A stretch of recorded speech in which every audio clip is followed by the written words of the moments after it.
জানিস তো দাদা, আজ আমাদের বাড়িতে অতিথি আসবে। অতিথি? কে আসবে রে?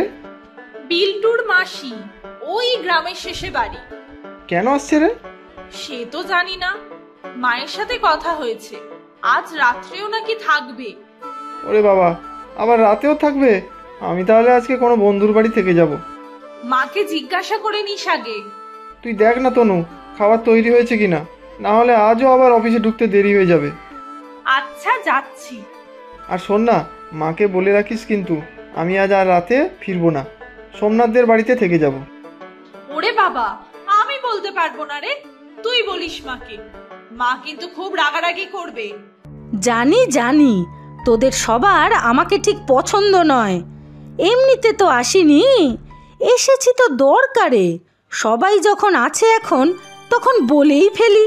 আর শোনো রুমা, এরকম হবে জানলে আসতামই না। না না, ওরকম করে বলিস না।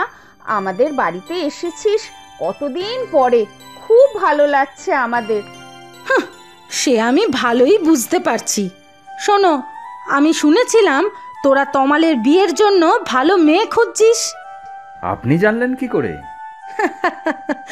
এই রুমা যেমন মতির মায়ের কাছ থেকে গ্রামের সব খবর পায়, আমিও পাই, বুঝলি? আমিও পাই।